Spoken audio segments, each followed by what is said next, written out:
الصلاة والصلاة عليكم حبيب الله.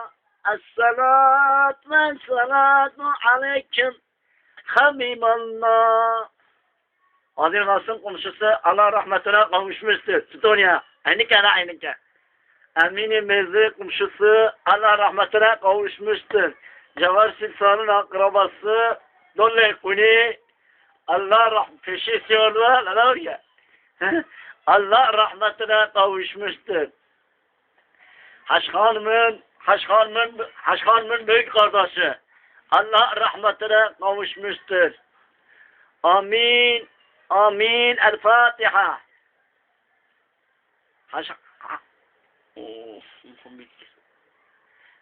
Eski Muhtar Halil Asıl komşusu Allah rahmetine kavuşmuştur. Ahmet Huti Allah rahmetine kavuşmuştur. Abdülkadir Yıldırım Alman'da onun amcası oğlu Allah rahmetine kavuşmuştur. Padokke'nin oğlu Hacı Ali Divin Laymatavi Allah rahmetine kavuşmuştur. Hacı Ali Div, Şerif Div, Emin Div, Aduşin'in oğlu, rahmetli Aduşin'in oğlu Allah rahmetine kavuşmuştur. Padokke'nin oğlu Allah rahmetine kavuşmuştur. Zako'nun kardeşi Allah rahmetine kavuşmuştur. Amin. El Fatiha. Çatar. Ali Çatar, Ramazan Çatar, Malara Muhammed Çatar Allah rahmetine kavuşmuştur. Amin. El Fatiha. Hangi camiden kaldıracağız hocam? Üstü başına Makib'den, Şeylik Camisi'ne Makib'den Allah rahmetine kavuşmuştur. İmam Kesay'ın akrabası Allah rahmetine kavuştur. İmo Çatar Mösne, İmo Çatar'ın eniştesi.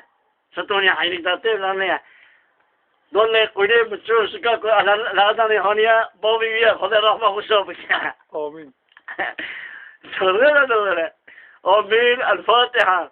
Hatice Bugat'ın babası, Hacire Bugat'ın babası, Osoy'un dadası, Satoy'un dadası Allah rahmetine kavuşmuştur.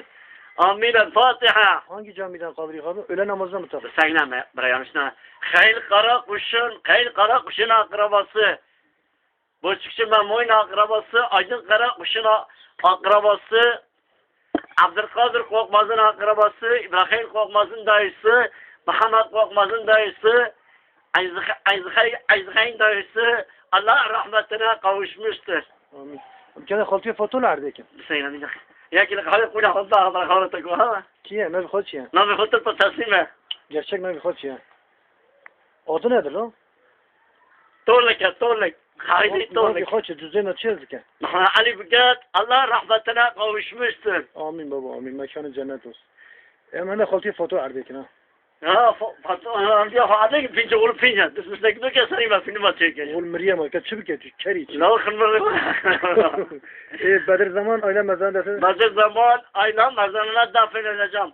Rahmetli anası yanında dafin edeceğim. Allah rahmet eylesin. Taziyesi İmam Kösegil. Taziyesi teyzem oğlu günde İmam Köse Süleyman'ın böyle tam yukarıda çıktım oradan. Yemekte ne var? Süleyman'ın kerem sabahın kerem. Taziye Süleymaniye, Hazreti Süleymaniye, bağlar bahçeye. Tamam.